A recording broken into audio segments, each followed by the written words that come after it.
जय मां विंध्यवासिनी, हर हर महादेव। आप सभी का स्वागत है हमारे यूट्यूब परिवार में। भगवती पीताम्बरा महाविद्या बगलामुखी की साधना एक स्त्री किस प्रकार से कर सकती है। बहुत बार साधना के क्षेत्र में जाने के पश्चात मंत्रों को देख करके, जान करके, काफ़ी सारे सूत्र इत्यादि को पाठ करने के पश्चात साधिकाओं का यह प्रश्न होता है कि वहाँ ऐसे ऐसे निषेध लिखे गए हैं जो कि एक स्त्री के द्वारा किया जाना संभव नहीं है। तो आखिर में एक स्त्री किस प्रकार से साधना के क्षेत्र में आगे बढ़े। आज जिस भी विषय को इस वीडियो में रखा जाएगा यह सामान्य कॉमन होंगे, यानी सभी के लिए एक तरीके से लागू होने वाली बातें रहेंगी।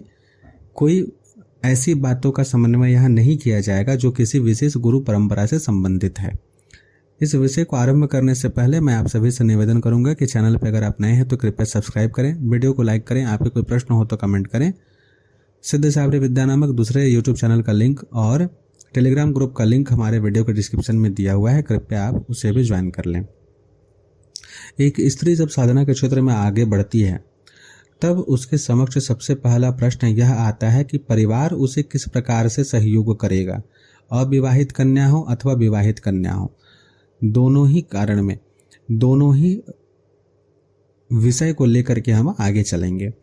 सबसे पहले हम आरंभ करते हैं कि अगर अविवाहित हैं और भगवती पीताम्बरा की साधना करना चाहती हैं या करती हैं तो उन्हें इन बातों का विशेष रूप से ध्यान रखना चाहिए कि सबसे पहले तो आप दीक्षित अगर हो रही हैं तो कालांतर में आगे चल करके आप अगर भगवती पीताम्बरा की साधना को विवाह के पश्चात भी करेंगी, आजीवन करेंगी, तो आपको भगवती के समक्ष सबसे पहले तो यह कामना रखना चाहिए कि आपको ऐसे योग्य पति की प्राप्ति हो जो कि भविष्य में आपका साथ दें और साधना के क्षेत्र में आपकी उन्नति का कारण बने। यह आपको सबसे पहले करना चाहिए, क्योंकि गृहस्थ आश्रम में आगे जाना है। अगर आप साधना के क्षेत्र में आगे रहना चाहती हैं, आपके पति अगर सहयोग नहीं करेंगे तो आपका साधना का जीवन जो है व्यर्थ चला जाएगा, वह फिर आगे आप लेकर चल नहीं पाएंगी। तो एक अविवाहित कन्या को सबसे पहले तो यही प्रयास करना चाहिए जगदम्बा के समक्ष, यही उनका प्रार्थना होना चाहिए, साधना होना चाहिए कि हे भगवती, मुझे ऐसे योग्य पति की प्राप्ति हो जो आपके नित्य शरणागत रहे और हम दोनों का जीवन कालांतर में आगे चल करके आपकी चरणों की प्राप्ति की ओर अग्रसर हो। दूसरी बात रहे कि मंत्र विधान इत्यादि किस प्रकार से लेना है। अगर आप दीक्षित होती हैं, क्रम दीक्षा में जाती हैं, तो क्रम दीक्षा में कभी भी इस बात का विशेष रूप से ध्यान रखना चाहिए। सबसे पहले तो कोई सामान्य साधक से जिनको बहुत अधिक विशेष जानकारी नहीं है, आप कम से कम पहले देख लीजिए कि हाँ, साधक के भीतर इस विषय को लेकर के कितना अधिक ज्ञान संचय है, प्रैक्टिकली कितने सारे लोग उनसे दीक्षित हैं, नहीं है, किस प्रकार के विधि विधान करते हैं। उनके मतांतर को अपने ऊपर थोपने मत दीजिए कि उनका जो भी मत है आपके ऊपर थोप दिया जाए और उसी को बोला जाए कि यही करो, यह सच है। इसके पीछे कारण बन जाता है। क्यों? क्योंकि मान लीजिए कि अगर आप भगवती पीताम्बरा से संबंधित किसी ऐसे मंत्र को, किसी ऐसे बीज से युक्त जिसमें कि संघार बीज इत्यादि हो, उसको लेकर के जप करने लगती हैं तो आभा मंडल पे प्रभाव जो पड़ेगा, उन्नति अवनति जो होना होगा वो तो होगा।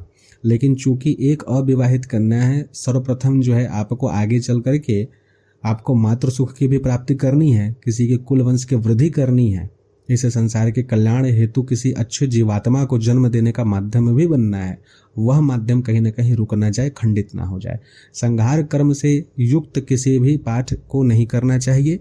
संघार बीज से युक्त किसी भी प्रकार के बीज मंत्र का जप अविवाहित कन्या को नहीं, बहुत लंबे समय तक नहीं करना चाहिए, अनुष्ठान ही नहीं करना चाहिए, मैं तो यह कहूँगा। साथ ही बलि इत्यादि की क्रिया जो होती है बगला के क्षेत्र में भगवती पीताम्बरा से संबंधित, उन क्रियाओं को स्वयं न करके आप जो हैं अपने जो भी मार्गदर्शक हैं उनसे करवाते हैं तो अति उत्तम है, सामान्य रूप से। यहाँ पर मैं सामान्य जो है वह बात कर रहा हूँ। जो बृहद अनुष्ठान करते हैं, 1.25 लाख का अनुष्ठान कर रहे हैं, उनके लिए आवश्यक हो जाता है कि सर्व विधानों को अच्छी प्रकार से जाने, वहाँ पर अंग विद्याओं को जानना भी आवश्यक हो जाता है। तीसरी चीज है कि आप अगर साधना कर रही हैं और आपका विवाह होने वाला है आने वाले समय में, तो उसके पश्चात आपका जो साधना का स्थान है मायके में, उस जगह में फिर अगला साधना कौन करेगा? क्योंकि जब आप 4 साल 5 साल तक या 2-3 साल तक भी वहाँ पर नित्य नियम से भगवती पीताम्बरा का चाहे यंत्र रख के साधना किए हों, उनका श्रेय विग्रह रख के साधना किए हों, अथवा आप उनकी फोटो को ही रख के साधना किए हो, काफ़ी अधिक जप करते हो, हवन करते हो, उससे कल्याण तो पूरे परिवार का हुआ होगा, चाहे संकल्प जो भी रहा हो। अभी आप यहाँ पे हैं तो, लेकिन आपके जाने के पश्चात उस स्वरूप का सेवा पूजा चाहे कम से कम पंचोपचार विधि विधान या आगे कोई करने वाला है अथवा नहीं है। अगर है तो वह विधि विधान उनको जानना चाहिए, सारा चीज़ आप बताएं ताकि आगे भी सेवा पूजा हो और इस परिवार का भी कल्याण होते रहे और आगे सम्यक रूप से सब कुछ चले। अगर कोई नहीं करने वाला है तो आप अपने रहते ही भर में आपको 2 चीज़ें देख लेनी है कि ससुराल भी ऐसा प्राप्त हो जहाँ पर आप इन सभी चीज़ों को लेकर के चल सकें, तो वहाँ पर इस चीज़ को के लिए मनाही तो नहीं हो जाएगी। क्योंकि मुझे पता है कि तो साधना के क्षेत्र में जो लड़कियां चली जाती हैं उनके हृदय में जगदम्बा किस प्रकार से वास करती हैं, चाहे स्वरूप जो भी हो, भगवती काली हो, बगला हो या भगवान सदाशिव हो। तो परिवार वैसा मिलना चाहिए जहाँ पे सेवा पूजा को लेकर के कोई आपको परेशान ना करे कि भाई ठीक है हम सारा काम गृहस्थी तो करेंगे लेकिन साथ में हम जगदम्बा की स्वरूप की सेवा पूजा भी करेंगे। अब पता चले कि ससुराल में गए हैं, वहाँ पर इनका स्वरूप को देख करके ही लोग डर गए कि अरे ये तो तंत्र मंत्र करती है, तांत्रिक है, मेरा बेटा को बस में कर लेगी, तो मेरा फलाना ये हो जाएगा, तो वो हो जाएगा, तो वह कलह का कारण बन जाएगा वहाँ पे। तो यह सब चीज़ ना हो, इसके लिए लड़की के माता पिता को भी यह प्रयास करना चाहिए कि अच्छा परिवार मिले और इनको भी स्वयं से प्रयास करना चाहिए। तो अगर वहाँ पर आप चाहें तो लेकर के भी जा सकती हैं यहाँ के अपने श्री विग्रह इत्यादि को, नहीं तो विसर्जित इत्यादि विसर्जन की जो क्रिया है वह कर लेनी चाहिए। अगर आपके ससुराल में पहले से यह सारी चीज़ें उपस्थित हैं तो, नहीं तो आप लेकर के भी चले जाएं। यह आपका पर्सनल बिलोंगिंग्स से रिलेटेड चीज़ें हैं, क्योंकि आप इसमें साधना करती हैं, आप इसमें जब समर्पण करती हैं तो उसे क्यों छोड़ना। तो इन विषयों को सबसे पहले ध्यान रखना चाहिए। अविवाहित को, विवाहित कन्या को किस प्रकार से ध्यान रखना है? विवाहित कन्या में भी सर्वप्रथम इस बात का ध्यान रखना है कि आपकी संतान की प्राप्ति हो चुकी है अथवा नहीं। सबसे पहले तो ये, उससे भी पहले आपको यह ध्यान रखना है कि अगर आप विवाहित हैं और आप भगवती पीताम्बरा की साधना करने जा रही है तो उसके पीछे का उद्देश्य क्या है। सबसे पहला उद्देश्य तो आजकल यह हो जा रहा है कि पति पत्नी में नहीं बन रहा है या कोर्ट केस इत्यादि चल रहा है, तो उस अवस्था में जो है पीताम्बरा की शरणागति को ले लेते हैं, मंत्र जप इत्यादि करने लगते हैं। ठीक है, पारिवारिक मतभेद को दूर करने के लिए आप साधना कर सकती हैं, वह विषय अलग हो जाता है, लेकिन फिर भी आपको इन सभी बातों का ध्यान रखना चाहिए। सीधे मूल मंत्र बीजाक्षर इत्यादि से युक्त जितने भी मंत्र होते हैं उसका जप ना करके सतनाम इत्यादि का पाठ करने का संकल्प लेना चाहिए, ताकि भगवती की कृपा प्राप्ति हो। आपको मंत्र सिद्ध करके तांत्रिक नहीं बनना है, आपको भक्ति भाव में जाना है, भगवती की स्वरूप की कृपा प्राप्ति करनी है। क्योंकि यह तंत्र से संबंधित शक्ति हैं, उग्र हैं, काफ़ी तीव्र प्रभाव देती हैं, काफ़ी शीघ्र प्रभाव देती हैं। यह आपका विषय है और जो कष्ट है उसको भगवती दूर करने में त्वरित रूप से सक्षम है, इसलिए जाना है आपको। मंत्र सिद्ध करके प्रयोग करके किसी का मारण मोहन उच्चाटन कर्म नहीं करना है। तो इस बात का आपको ध्यान रखना है कभी भी कि बीज युक्त मंत्र वैसा सीधे सीधे लेकर के ना जप करना शुरू कर दें, या संहार कर्म इत्यादि जो शुरू में बताए हैं उन सभी से संबंधित किसी मंत्र इत्यादि का जप ना करें। दूसरी बात यह है कि परिवार के सदस्य अगर आपका सहयोग करें तो ही आप इसमें आगे बढ़ें। घर में स्पष्ट रूप से इस विषय की बात करनी चाहिए कि पीताम्बरा भगवती का यह स्वरूप है। जैसे परिवार में कष्ट आया तो एक समर्पित साधिका जो होती हैं, अगर एक अच्छी लड़की हो जिनका विवाह वैसे परिवार में हुआ हो, तो परिवार के कष्ट को अपना कष्ट मान के चलती हैं कि यही मेरा परिवार है। तो पति को कष्ट हो, देवर को हो या सास ससुर को हो, किसी को भी कष्ट हो तो वो देखती हैं कि हाँ इस कष्ट से कैसे छुटकारा प्राप्त हो। अब उसमें आपको दिखाई दिया मार्ग कि हमको पीताम्बरा की सेवा साधना करनी चाहिए, तो परिवार से अब यहाँ पर एक बात आ जाएगा, लोग बोलेंगे कि फिर गुप्त कहाँ रह जाएगा। अरे इतना तो बताना पड़ेगा ना, साधना मंत्र इत्यादि गुप्त रखना है। आप क्या करने जा रहे हैं परिवार में तो बताना होगा ना, विशेष करके स्त्रियों को तो बताना ही पड़ता है कि मैं जगदम्बा के स्वरूप की उपासना करने जा रही हूँ, अपने पति से डिस्कस करें सर्वप्रथम। तो इसमें इस प्रकार के सहयोग अपेक्षित है, क्योंकि यह बात आप विशेष रूप से ध्यान रखें। अभी तो यह वीडियो स्त्रियों के लिए है, जब आप साधना करना आरंभ करेंगी तो पीताम्बरा जैसे ही अपनी ऊर्जा को आपके ऊपर प्रक्षेपित करेंगे, यानी कि ऊर्जा आपका आभा मंडल काफ़ी अधिक अच्छा होने लगेगा, बढ़ने लगेगा, आपका अथर्वा इतना अधिक शुद्ध और पवित्र हो जाएगा कि आप आकर्षण का एक बहुत बड़ा विषय बन जाएंगे। तो वहाँ पर ब्रह्मचर्य पालन काफ़ी कठिन हो जाता है, क्योंकि पुरुष जो है बहुत तेजी से आकर्षित होते हैं। अब आपके पति इतना आकर्षित होने लगेंगे कि फिर उनको लगेगा कि यार साधना क्यों कर रही हो। तो यह विषय पहले से स्पष्ट हो, उनको समझा के रखें कि वो साथ सहयोग दें ताकि परिवार का कष्ट दूर हो, सात्विकता का माहौल रहे, इस विषय को स्पष्ट करके रखें। अब इसके पश्चात है कि बलि विधान इत्यादि।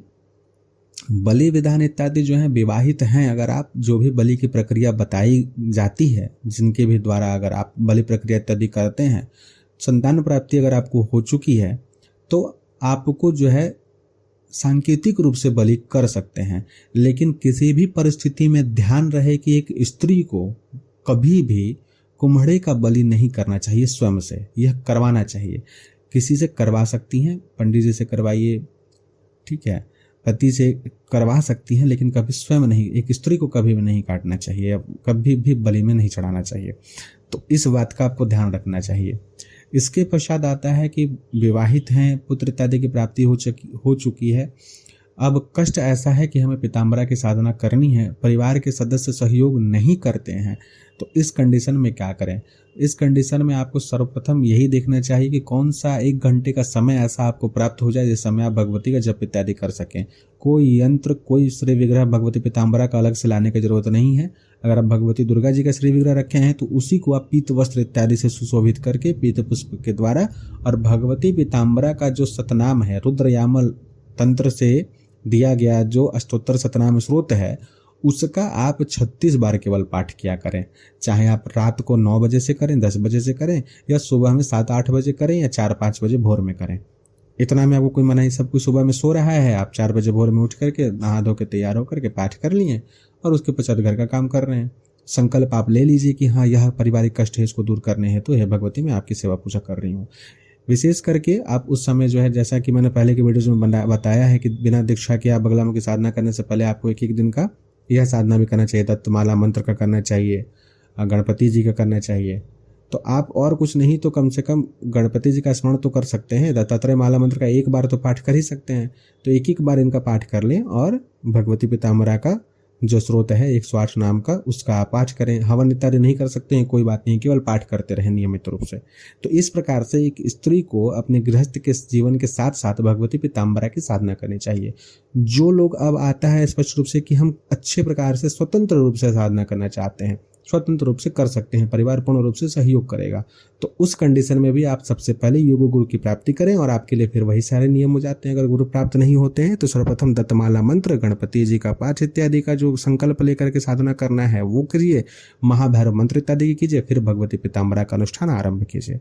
तो इस प्रकार से क्रमगत जो है अगर आप साधना करने लगते हैं तो आपका आभा मंडल भी विकसित होगा, आपकी समस्याएं भी दूर होगी, जगदम्बा की कृपा से आपको योग्य अक्षय गुरु की प्राप्ति भी हो जाएगी और उनके मार्गदर्शन में भी आप भगवती की कृपा प्राप्ति को प्राप्त कर सकेंगे। तो आशा करते हैं कि आज के वीडियो से आप सभी को लाभ प्राप्त होगा।